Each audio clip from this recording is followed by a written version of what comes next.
Olá, boa tarde a todos. Meu nome é Beatriz Santo Mauro, eu trabalho na equipe de comunicação da plataforma Conviva e eu tô aqui com a Raquel Oliveira, do CEIP, que é o Centro de Excelência e Inovação em Políticas Educacionais, na Fundação Getúlio Vargas, FGV. Raquel, prazer estar com você aqui. Alegria nossa recebê-la, Bia, e receber a todos virtualmente aqui na nossa casa. Joia! Hoje a gente vai falar sobre a Base Nacional Comum Curricular na Educação Infantil. Isso porque o CEIP, em parceria com o Movimento pela Base, a Undime e a Fundação Maria Cecília Souto Vidigal, elaboraram um material que se chama BNCC na Educação Infantil, que tem como objetivo apoiar a revisão dos projetos políticos pedagógicos, os PPPs, e a formação continuada dos professores de educação infantil. Para acessar o material, basta entrar no site do Movimento pela Base ou então acessar a biblioteca da plataforma Conviva. A gente vai indicar o link direto do material, mas quem preferir também pode buscar na biblioteca. Raquel, eu falei um pouco sobre o material, mas eu queria que você me explicasse, nos explicasse, nos apresentasse um pouco mais sobre ele, por favor. Certo. Como a gente ouve muito nos telejornais, hoje na mídia, infância, todos estamos falando sobre no mundo. E especificamente dentro de infância, a primeira infância. Essa faixa etária que vai de 0, ou seja, nasceu, até 5 anos e 11 meses. Havia, Bia, alguns ruídos nessa comunicação, como por exemplo, creche faz parte do que a escola tem que se preocupar, do que um secretário municipal de educação tem que se preocupar. Com essa Base Nacional Comum Curricular, nós temos direitos de aprendizagem, mas temos objetivos de aprendizagem e desenvolvimento específicos, por exemplo, para os bebês, que vai até 2 anos e 11 meses. E nós começamos a perceber que esses termos estavam muito confusos dentro do senso comum. Creche, o que era um direito de aprendizagem, o que é ser criança, o que é ter infância, o que é currículo, o que é plano político pedagógico, é a mesma coisa, não é? Qual o papel do gestor escolar nessa transição? Qual o papel do nível central de uma Secretaria Municipal de Educação, de um secretário municipal de educação, e tudo isso numa faixa de tempo na qual nós estamos, como Brasil, como país, fazendo essa tradução da Base Nacional Comum Curricular em currículos estaduais, os municípios tendo que olhar para os currículos das suas respectivas unidades federativas para termos essa identidade, essa municipalização do currículo, e depois as escolas tendo que olhar para isso para ter os seus planos políticos pedagógicos. Então precisava de algo que fosse como um bordado para guiar o início dessa discussão. Então foi dessa angústia, desses questionamentos que surgiu a ideia desse documento como um guia, uma leitura que facilitasse, que trouxesse insumos, que trouxesse um caminho, um norte, e pudesse ser útil aos mais de 5 mil municípios que temos hoje no Brasil. Perfeito. O material está organizado em 4 eixos. Sim. E a gente vai se apoiar nesses temas aqui na nossa conversa, né? Então, os temas são as especificidades da BNCC para a educação infantil, o papel dos municípios na elaboração dos currículos alinhados à BNCC, como apoiar a revisão dos PPPs nas escolas e creches, o que planejar e abordar na formação continuada. Certo. Então, o primeiro tema, para a gente começar a discussão, é o que a BNCC estabelece para a educação infantil. Fala para a gente, por favor, sobre concepção de criança, os eixos estruturantes da prática pedagógica, direitos de aprendizagem, desenvolvimento, campos de experiências. Certo. A BNCC, como eu falei antes aqui bem no iniciozinho, ela define objetivos de aprendizagem e desenvolvimento. Isso já é uma grande mudança, porque eu tenho esses direitos de aprendizagem assegurados desde a Constituição. Então agora um professor, quando lê um documento desse, um gestor, não é mais o que eu tenho que ensinar, mas o que eu tenho que garantir que é direito daquele cidadão aprender. Pode parecer algo sutil, Beatriz, mas não é, porque traz a questão do direito constitucional de uma aprendizagem equitativa. ou seja, cada um no seu tempo, mas que garanta locais de chegada para todos, independente da região geográfica, da renda familiar, independente se está numa rede pública ou numa rede privada. Então essa já é uma grande mudança que a gente tem. Sobre a concepção de criança, a Base Nacional vai trazer a concepção que já vem desde 2010 das Diretrizes Curriculares Nacionais de Educação Infantil. Eu estou até aqui com uma cola aberta. Quando vocês navegarem pelo documento, vocês vão sempre perceber que o que tem de definição importante, nós tendemos a colocar na base da página, ressaltado com uma outra cor, geralmente em vermelho. E aqui, para a concepção de criança, a gente tem da DECNEI de 2010.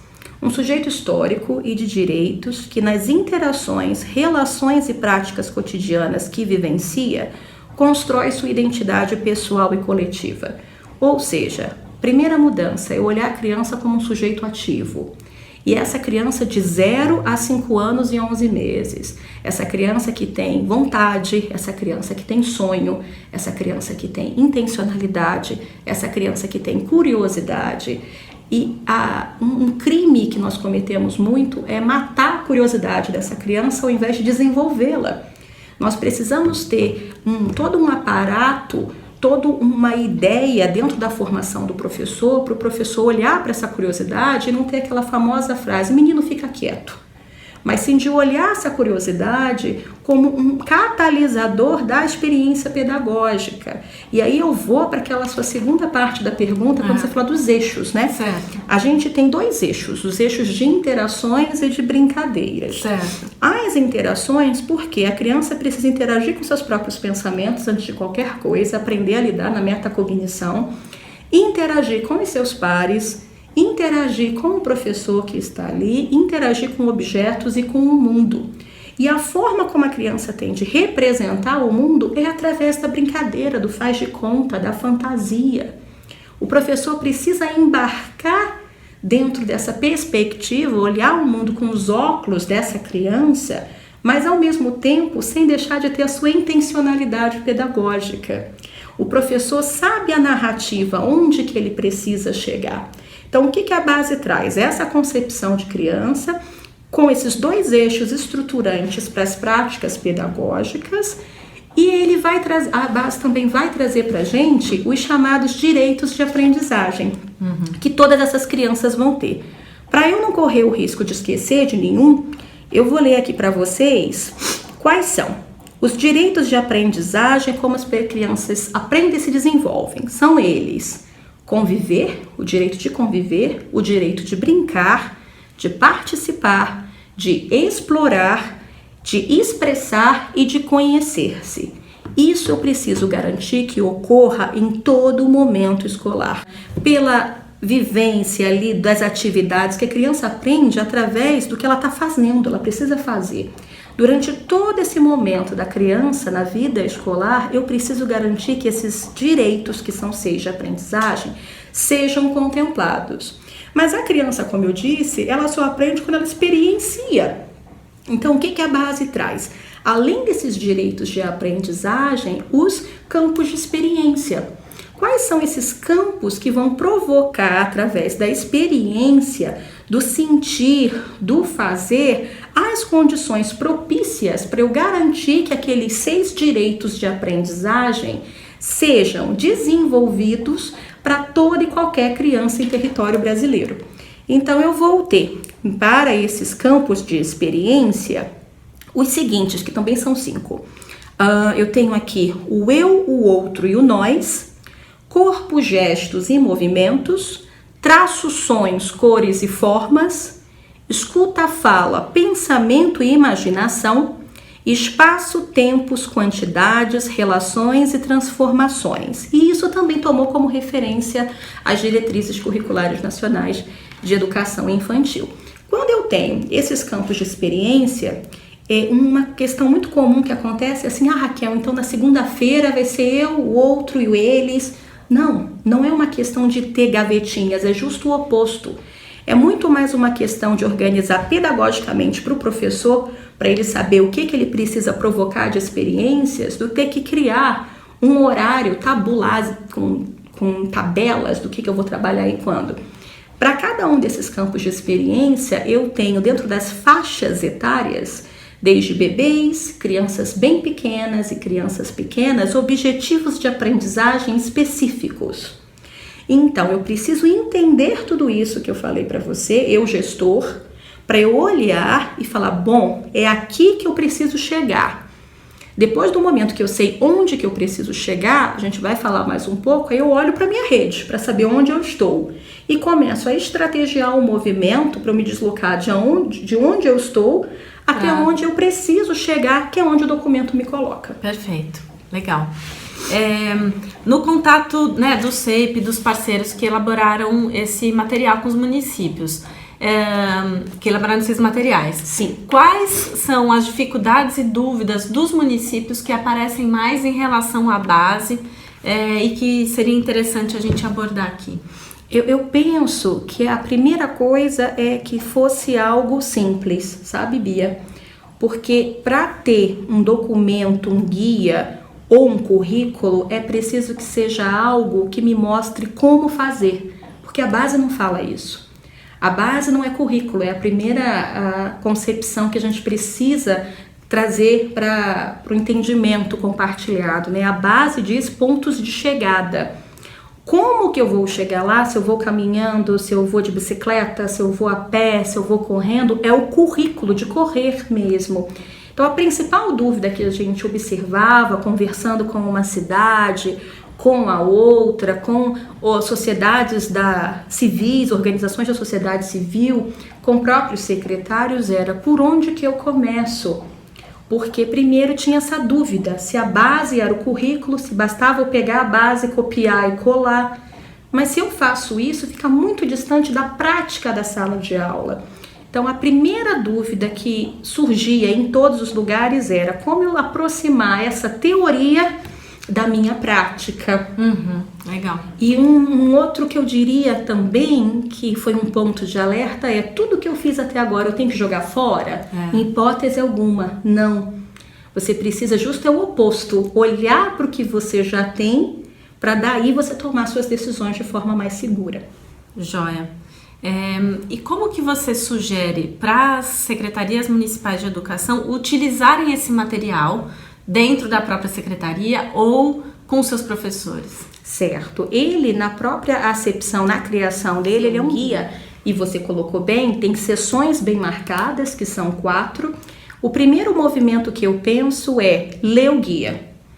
A pessoa que vai ficar ali responsável por desenhar a estratégia. Leu, ok. Possibilidades.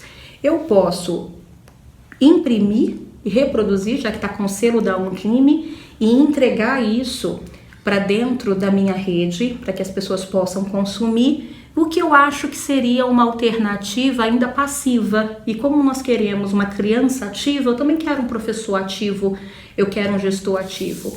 Gosto muito da ideia, e tem no documento escrito isso pela equipe inteira, de usar o documento dentro de grupos de estudo. Porque como eu tenho 4 etapas, desde olhar para a concepção de criança, de infância, até a ponta como que eu vou fazer a formação do meu professor. Eu posso também, se a minha secretaria possui um ambiente de aprendizagem virtual, usar as provocações que estão dentro do documento para guiar alguma formação virtual. Eu posso, além disso, dentro das formações que já existem dentro da secretaria, usar esse guia como material de leitura e de apoio. Ele é bastante versátil e ele permite também entender essa questão de planejamento. Porque o planejamento, Bia, nós colocamos aqui em algumas etapas, é um conjunto de premissas. Você olha onde você está agora, você projeta para onde você quer ir e você desenha esses caminhos, mas tantas coisas podem acontecer e a gente coloca justo no guia. Se acontecer a opção A, o que você pode fazer? Se acontecer a situação B, que atitude você pode tomar? Uma outra opção, há fóruns colaborativos de várias secretarias. As secretarias podem trabalhar em conjunto, em colaboração. Regime de colaboração está aí dentro do seu próprio estado. Ele é bem versátil e permite todas essas possibilidades de uso. Maravilha. Vamos falar então sobre o segundo eixo apresentado no material? Então é sobre os currículos, né? O papel dos municípios na elaboração de currículos alinhados com a BNCC. Vocês, entre as dicas todas de como elaborar o currículo, né, as orientações, vocês citam a importância do diagnóstico do currículo que já existe. Sim. Fala sobre isso, por favor. Tem muito a ver com aquilo que você falou também de não jogar fora o que já tem, né? Imagino. Sim. Fala um pouquinho. Como a gente diz jogar fora o bebê com a água do banho, né? Jogar tudo fora. O que trouxe até aqui não garante o próximo passo, mas trouxe o município até aqui. Então, o município precisa olhar e entender quais são as práticas pedagógicas que existem dentro das suas instituições escolares, qual é a formação que seus professores já estão recebendo, que tipo de filosofia, de questão de formação que está dando a sustentação para isso, qual é a concepção de criança, ouvir a comunidade, Bia, que é extremamente importante, ouvir as crianças, o que as crianças sabem. Isso tudo faz parte de um diagnóstico, porque para você, como eu falei já algumas vezes, chegar a algum lugar, você tem que entender de onde você está partindo, para você poder observar ali quais são os pontos fortes, boas práticas que as escolas já têm, bons professores que você já tem dentro da educação infantil, para a partir daí você entender quais recursos humanos que você tem, quais fragilidades que você tem, quais as oportunidades, e aí sim construir. Se eu não faço esse diagnóstico, eu vou ter muito mais trabalho, porque eu vou desconsiderar o que já funciona. E como colocamos aqui que muito do que está na base vem de documentos anteriores, eu tenho todo um histórico de 2010 até 2019, 9 anos, de coisas que já aconteceram exitosas dentro do município. Então, o diagnóstico é sim muito importante, principalmente para o secretário, porque como ele está à frente da gestão, e ele já está agora está no 3º ano de gestão dos municípios, houve bastante coisa nesses 3 anos anteriores que ele precisa considerar. Perfeito, legal.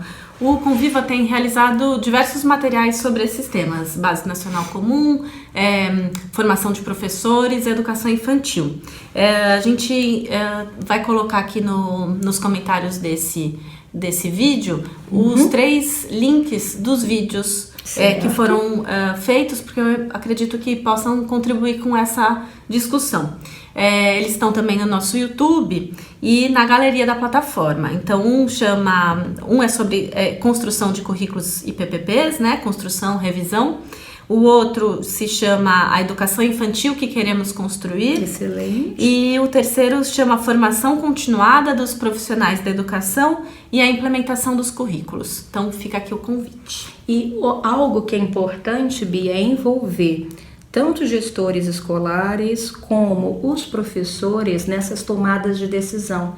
E o diagnóstico é importante, porque como o currículo é identitário, se um professor, um gestor escolar não se reconhece naquele currículo, eu vou ter muita dificuldade como secretário de fazer isso, sair do papel e ir para a prática. Legal. Então, esses objetivos de aprendizagem que a base coloca, o município tem a autonomia para personalizar. Eu dou sempre a metáfora de um bolo. Se eu lhe pedir para você ir a um supermercado comprar ingredientes para um bolo e não lhe disser o sabor, provavelmente você vai voltar com manteiga, açúcar, ovos, que é uma base. Mas o sabor que você vai dar do bolo depende da sua vontade, do que você quer comer, das suas memórias de infância, do seu paladar. E o meu também vai depender do meu. A base é essa liga da manteiga, dos ovos e do açúcar. E o sabor do bolo é a personalização que cada município dá, porque é identitário. Perfeito, legal. O Movimento pela Base também tem materiais sobre a educação infantil e a base. Então, a gente também vai registrar aqui nos comentários o link direto. E até no próprio guia, nós colocamos links para todos esses documentos. Bacana. Documentos também do SEMPEC, documentos do próprio movimento, do próprio Ministério, tem a implementação, o guia de implementação da BNCC. Então, material não nos falta. Agora é fazer uma curadoria e agirmos. Joia. Agora, então, vamos falar sobre os PPPs, os Projetos Político-Pedagógicos. Como que os municípios podem apoiar a revisão dos PPPs nas unidades de educação infantil para favorecer a chegada de todas essas informações em sala de aula? Tá. O secretário ele precisa ter em mente altas expectativas de aprendizagem para todas as crianças. E precisa ter em mente que currículo, assim como o currículo se difere de Base Nacional Comum Curricular, plano político-pedagógico se difere de currículo. Acho que para começar é fazer uma comunicação transparente disso para a sua rede. Como, Raquel? Currículo é da rede. Então tem um currículo da rede estadual e aí os municípios olham, faz um currículo daquela rede municipal que já personaliza mais. Quando eu vou falar de um plano político-pedagógico, eu estou falando da unidade escolar. Então cada unidade escolar olha para esse currículo municipal e esse currículo municipal já vem com as intencionalidades da gestão do seu próprio secretário que está ali desenhando com a sua equipe, seu corpo técnico. E a escola começa a olhar para esse documento, mas na perspectiva do chão da escola. Como que isso vai acontecer nesse bairro onde eu estou, com essa população que frequenta a minha escola, com essa comunidade de professores que eu tenho, com essa comunidade de funcionários. Então tem que ter uma comunicação muito fina da secretaria com esses gestores escolares para garantir que haja transposição do currículo municipal para o plano político-pedagógico, mas que também haja metas específicas dentro de cada escola para garantir aprendizagem com altas expectativas, respeitando os direitos de aprendizagem para cada uma daquelas faixas dentro dos campos de experiência nessas unidades, para que o secretário, como gestor, possa receber insumo dessas escolas e conseguir, com esses dados, trabalhar melhor a sua gestão. Perfeito.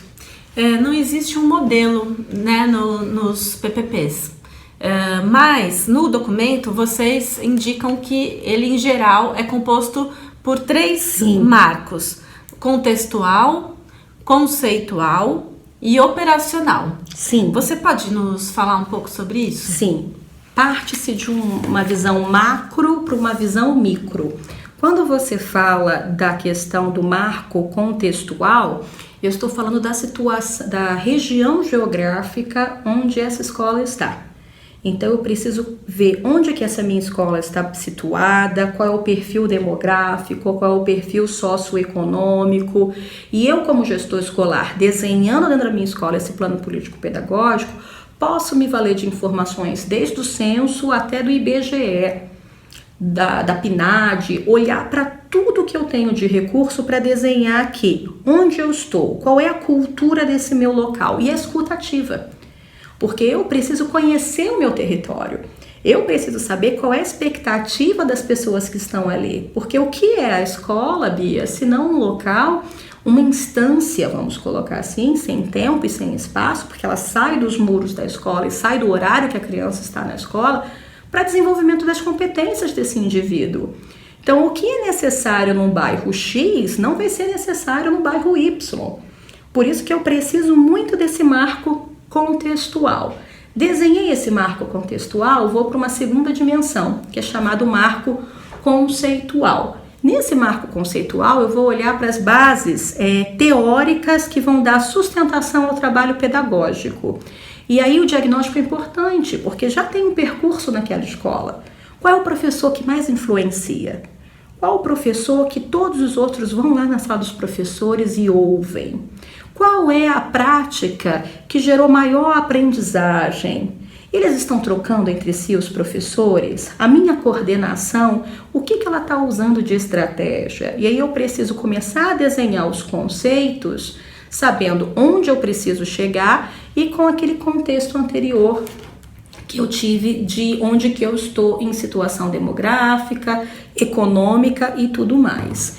Posto isso, eu vou agora para a parte do miudinho, do fazer, que é a dimensão operacional, certo. Que eu vou apresentar um diagnóstico desde a creche até a pré-escola, nos indicadores que eu tenho de educação infantil, para começar a desenhar processos, sabendo onde que eu estou, onde que eu quero chegar, que metodologias eu vou usar, para que os professores possam olhar para isso tudo, Bia, e saber, bom, eu estou com uma turma de pré-escola, no final deste ano, meus alunos serão capazes de quê?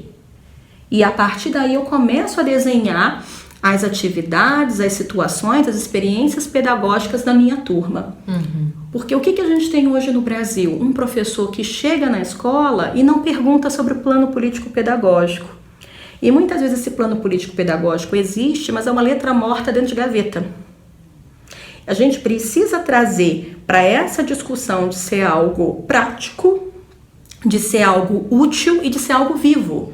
Porque, como eu disse, um planejamento é um conjunto de premissas. Eu planejo e se eu observo ao longo do ano que algo que eu planejei é uma premissa que está diferente, conselho pedagógico, vou reunir todo mundo para eu ir corrigir, porque eu sei qual é o meu contexto da situação, dali onde eu estou, a questão contextual, eu tenho a base conceitual que estava me dando amparo e eu sei dentro do operacional onde eu preciso chegar. Perfeito. Então isso se relaciona muito com o último eixo, né? Que fala sobre planejar e também em relação à formação continuada. Quais informações, então, mais da formação continuada que você destacaria para a gente? O principal é fazer com que todos os atores envolvidos na escola, e aí eu digo todos mesmo, desde o pessoal que está na portaria, passando pelas pessoas que trabalham na equipe de limpeza, pela cozinha, professores, segurança, pais, alunos, entendam qual é o objetivo daquela escola. O que aquela escola quer provocar, desenvolver naquelas crianças e, por tabela, provocar de efeitos naquela comunidade. Quando a comunidade compra a ideia e tem esse pertencimento que a escola é nossa, todos nós fazemos parte, o planejamento se torna muito mais eficaz, porque eu me reconheço nele, né? Esse momento de fazer plano político-pedagógico é interessante, porque muitas vezes alguém fala assim, eu queria que eu chegasse você aqui, Bia, com um plano pronto para minha escola. Isso não existe.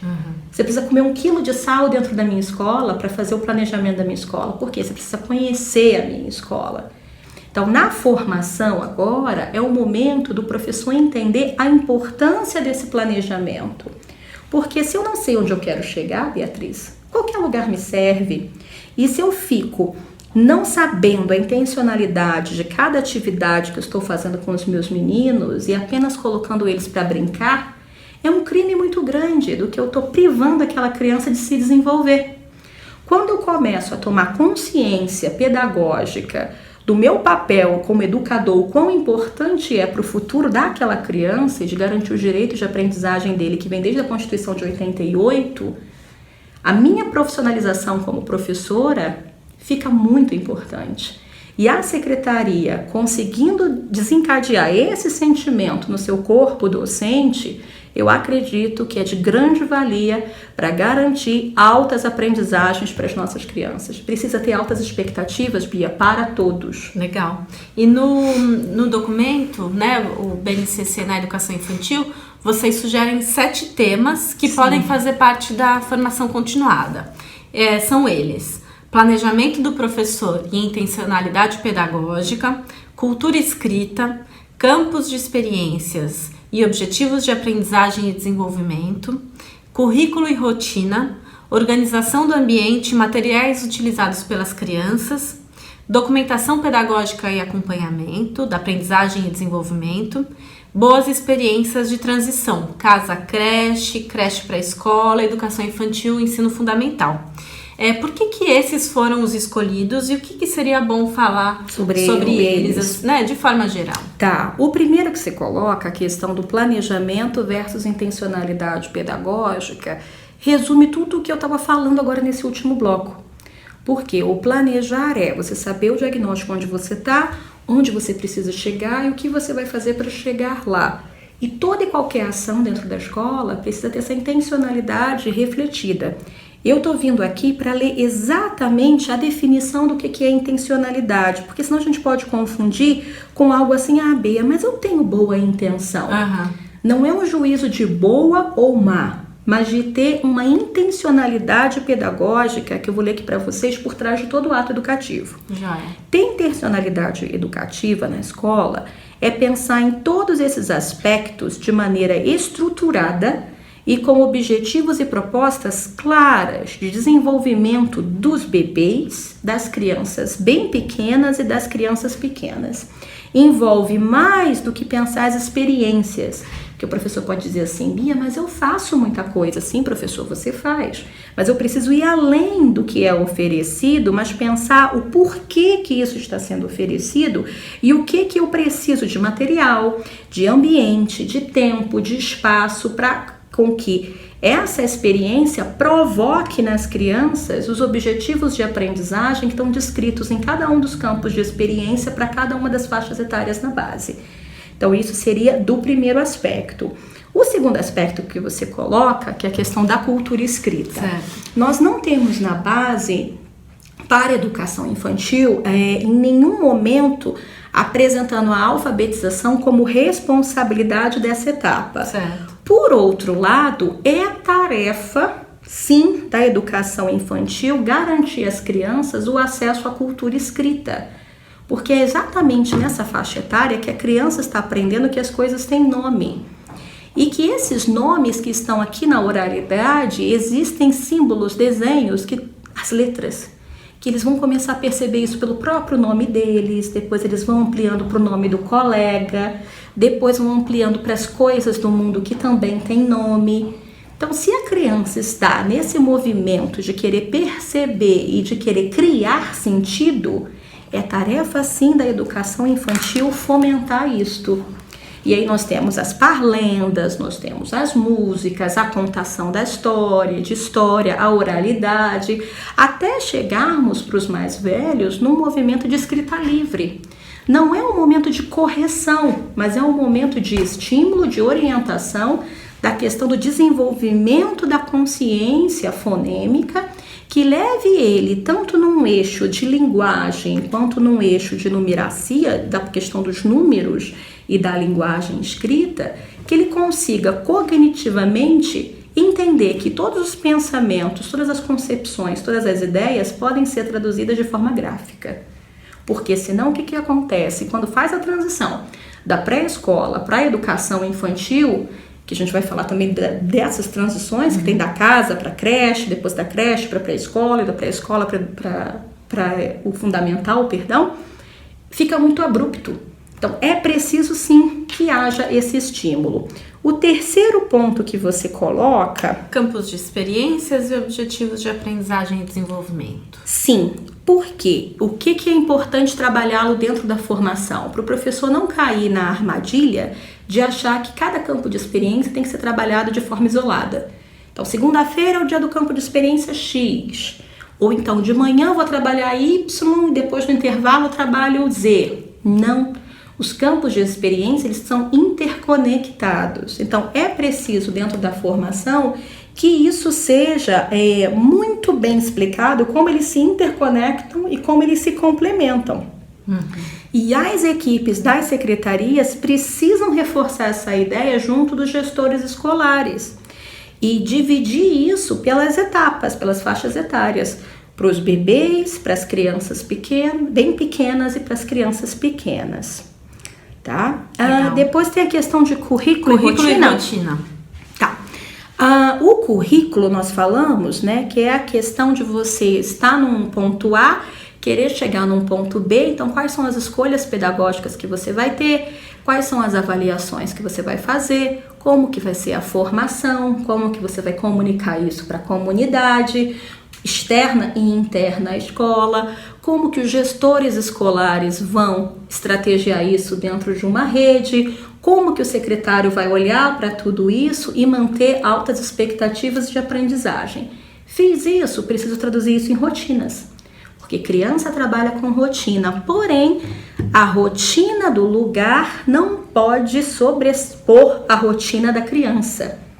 Então, na educação infantil, eu preciso ter respeito à singularidade e aos ritmos das crianças. Caso eu não faça isso, rotina é rígida. Tem que ter a flexibilidade, porque eu estou trabalhando de 0 a 5 anos e 11 meses. Se eu não tiver isso muito bem afinado na formação, corre o risco de eu ter uma receita de bolo que agora de manhã vai fazer assim, de tarde assim, porque é a rotina. Não. Eu preciso ter as atividades ao ar livre, eu preciso ter as atividades de interação, as atividades de troca. Agora eu preciso ter escuta ativa para perceber o que cada criança está fazendo. E perceber o quão rico é ouvir essa criança e mexer dentro de uma atividade que eu tinha planejado, porque eu preciso levar em consideração esse sujeito ativo. Daí essa dicotomia de currículo e rotina sem perder os pontos de chegada. É um desafio, né? O grupo não precisa fazer tudo junto, por exemplo. Cada criança tem um tempo e tudo bem se aquela criança não quiser fazer, se eu tiver uma observação atenta para aquilo e um plano B para aquela criança. Uhum. Se ela chegar no mesmo ponto, mas por um outro caminho, ok. Uhum. Então, o próximo tema é organização do ambiente e materiais utilizados pelas crianças. É muito importante falar disso na formação também, Bia, porque muita gente chega numa escola, que a escola é linda. Aí o diretor, o gestor, vem conhecer minha escola, é linda. Mas nada daquilo foi produzido pelas crianças. Uhum. Você não vê um borrado, você não vê algo amassado. Aquilo ali é a voz do professor. Eu preciso entrar numa escola e ver a produção das crianças. As crianças precisam olhar para o ambiente e ver as coisas que eles produziram. Além disso, eu preciso pensar em materiais, como eu falo da cultura escrita, ter livros, ter brinquedos. E tudo no nível da criança de olhar, da criança poder acessar, tanto no visual quanto no tátil. Uhum. Daí a importância fundamental de eu trabalhar nesse tema dentro das minhas formações e dentro da secretaria ver uma parte do meu orçamento para isso também. Uhum. Porque para eu poder desencadear isso lá na ponta, no operacional, eu preciso ter uma estratégia de prover a escola com esses recursos. Com certeza. Então, o outro tema de sugestão para a formação continuada é documentação pedagógica e acompanhamento da aprendizagem e desenvolvimento. É importante que o professor entenda o quão ele é responsável de documentar, observar primeiro, acompanhar e documentar o processo de aprendizagem e desenvolvimento daquelas crianças. Até para ele ter uma ideia de em que momento desse contínuo de aprendizagem para chegar nesses mesmos direitos cada criança está, mas também para comunicar isso de forma eficaz à família. E também para gerar indicadores para quando uma secretaria quiser saber como que está em cada unidade escolar, isso poder ser algo tangível. Se o professor não entende dentro dos campos de experiência a importância dessa documentação, eu não posso, como gestora, do nada chegar e pedir: Bia, me dê sua documentação dos seus meninos. Eu preciso ter te formado primeiro. Porque hoje um outro impasse que a gente tem, Bia, é que os professores chegam sem esse conhecimento da sua formação inicial. Então, tudo isso, não só esse último que a gente está falando, os outros pontos também, mas eu diria que a documentação pedagógica e acompanhamento é muito importante na formação continuada. Até para os combinados da secretaria poderem ser feitos, né? Sim, e o que eu não consigo mensurar, eu não consigo mudar. E porque uma secretaria pode se organizar de uma forma, outra secretaria do outro, então a secretaria tem que indicar o que ela espera para os seus educadores, Sim. né? Isso precisa ser mais visível. Então, o último tema de sugestão para formação continuada são as boas experiências de transição. Casa, creche para escola, educação infantil e ensino fundamental. Entender como e quando fazer cada uma dessas transições. Por exemplo, de 0 a 3 anos, da casa para a creche. Nós temos aí uma questão legal que coloca dos 50% de obrigatoriedade de ofertar a creche. Esse número funciona para alguns municípios, para outros é de mais e para outros é de menos. Isso do ponto de vista da gestão. Do ponto de vista lá na ponta do pedagógico, eu estou falando sempre da política educacional e da questão pedagógica. Aqui na ponta do pedagógico, como que eu vou receber essa criança que até então foi criada pela avó, pela mãe, por alguém, e de repente ela fica na escola? E quando eu falo de creche, é a única parte da educação básica que tem uma maior parte integral. Porque a creche subentende que a criança vai ficar ali o dia inteiro. Então, é uma ruptura. Depois, da creche para a questão da educação infantil em si. Para a criança, ela só está mudando de lugar e de pessoa que ela vai interagir. Para o professor, é uma mudança brutal, porque ele não é mais a pessoa da creche, que tem ainda um rótulo em muitos municípios de cuidador. E não é, creche já é parte da educação, precisa de estímulo e está contemplado lá nos campos de experiência. Então, eu preciso afinar isso na minha equipe pedagógica para essas transições serem feitas de uma forma muito tranquila, tanto para a criança, quanto no contínuo dos direitos de aprendizagem que ela vem desenvolvendo, das equipes conversarem entre si. E isso fica ainda mais evidente quando passa da educação infantil para o primeiro aninho, né? Que aí começa... Uma vez eu ouvi algo de uma criança que me tocou muito. Era uma criança de primeiro ano, eu fui observar uma aula, porque eu sou professora, também venho de chão de escola, e a criança virou para mim e falou: "Eu tô muito triste." Falei: "Por que você tá muito triste? Me conta." "Porque a minha professora do ano passado," não falou assim, né, mas deu ideia que era a professora do ano anterior, "ela era muito, muito sabida, a desse ano não é." Falei: "Por quê?" Porque acho que ele fez alguma pergunta e a professora deve ter dito: "Hoje não vamos aprender isso num outro dia." E era uma escola que dividia as professoras em várias ambiências. E antes ele tinha naquela referência da educação infantil a professora que sabia tudo. Então, para ele estava começando a entrar num outro mundo que ele não queria. Ele queria voltar para o anterior, que era mais colorido, que ele podia sentar no chão, agora ele não podia sentar mais.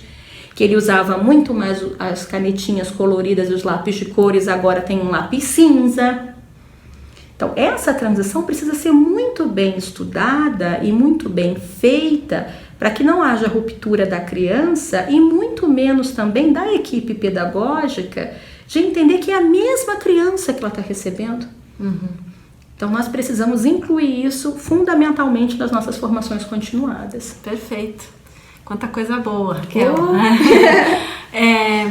A base traz uma oportunidade para a gente repensar, não sem jogar fora o que veio antes, mas de repensar as práticas, as formas de organização, tudo mais, forma de olhar a criança, né?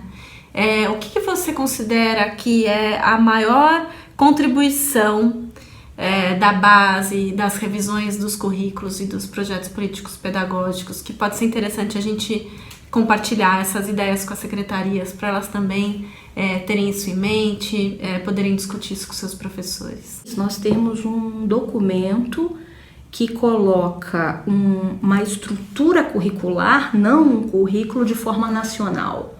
Então, independente se eu estou falando de uma cidade no extremo sul do Rio Grande do Sul, ou numa cidade lá no norte do Amazonas, eu garanto um mínimo, o equitativo, o que é direito para toda e qualquer criança.